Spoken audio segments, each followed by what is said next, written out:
Bismillahirrahmanirrahim. Assalamualaikum warahmatullahi wabarakatuh. Halo teman-teman semuanya, apa kabar? Mudah-mudahan semuanya dalam keadaan sehat walafiat. Selamat datang di pembelajaran Bahasa Indonesia. Perkenalkan, kami dari Fakultas Keguruan dan Ilmu Pendidikan, Prodi Pendidikan Guru Sekolah Dasar, kelas G, kelompok 3. Adapun anggota kelompok kami yaitu Fajriah Salsabila, Haira Uma, Isnadatul Muhnadiyah, Nur Asharaini Mardania, dan Rizka Amelia.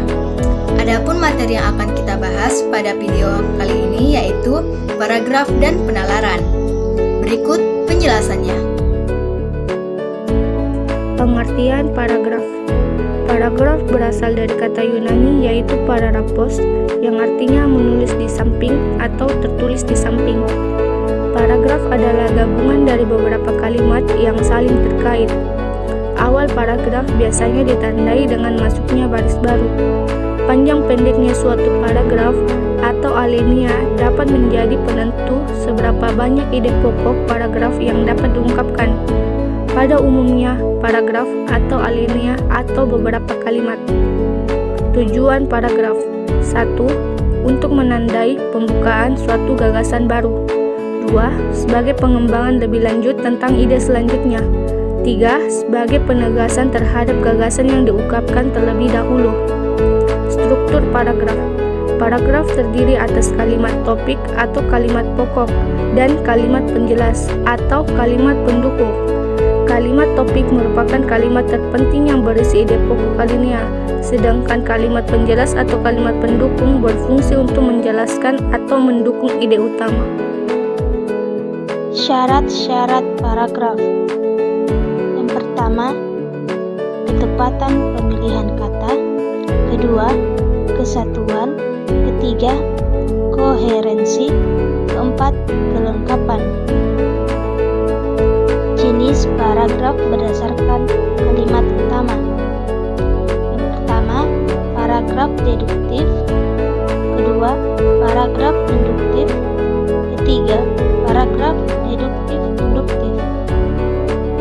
Jenis paragraf berdasarkan isi dibagi menjadi dua. Yang pertama, paragraf eksposisi, dan yang kedua, paragraf narasi.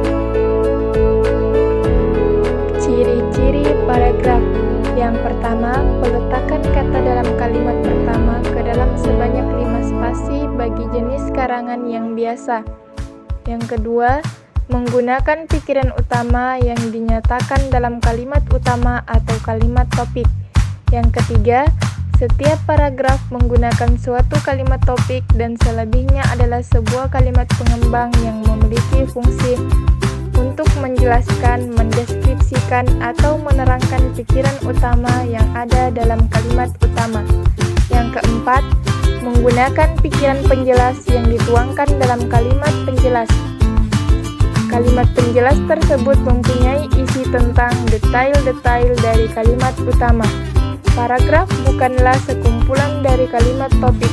Paragraf hanya berisi satu kalimat topik dan terdapat beberapa kalimat penjelas.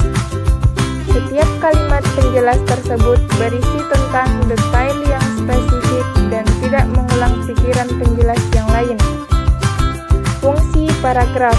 Yang pertama, dapat mengekspresikan gagasan yang dituangkan dalam tulisan dengan memberikan bentuk sebuah pikiran dan perasaan ke dalam rangkaian kalimat yang tersusun dengan logis dalam suatu kesatuan.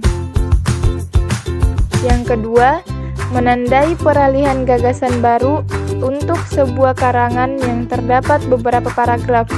Ganti paragraf dapat berarti juga ganti pikiran.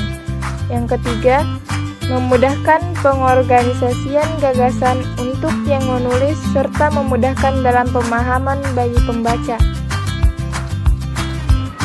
Penalaran. Pengertian penalaran. Penalaran adalah proses berpikir yang bertolak dari pengamatan indera atau observasi empirik yang menghasilkan sejumlah konsep dan pengertian. Berdasarkan pengamatan yang sejenis juga akan terbentuk proposisi-proposisi yang sejenis. berdasarkan sejumlah proposisi baru yang sebelumnya tidak diketahui. Proses inilah yang disebut menalar. Bagian-bagian penalaran. Yang pertama, penalaran induktif.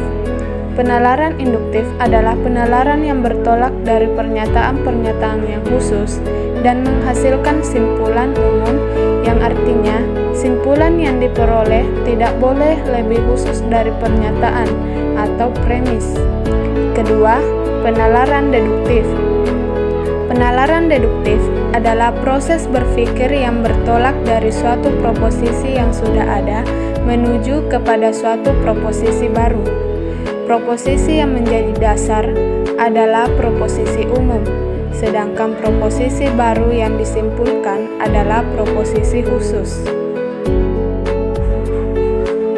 Kesalahan penalaran. Salah nalar dapat terjadi di dalam proses berpikir untuk mengambil keputusan. Hal ini terjadi karena ada kesalahan pada cara penarikan kesimpulan. Salah nalar lebih dari kesalahan karena gagasan, struktur kalimat, dan karena dorongan emosi. Ada beberapa kesalahan pada penalaran, yaitu pertama, kesalahan karena generalisasi yang terlalu luas. Kedua, kesalahan analogi.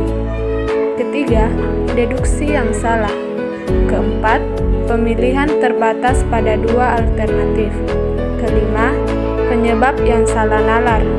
Keenam, argumentasi bidik orang. Ketujuh, meniru-niru yang sudah ada. Dan yang kedelapan, penyamarantaan para ahli. Baik, itulah tadi pemaparan materi mengenai paragraf dan penalaran dari kelompok kami. Semoga dapat bermanfaat dan terima kasih telah menonton video ini. Jangan lupa tinggalkan jejak kalian berupa like, komen, dan share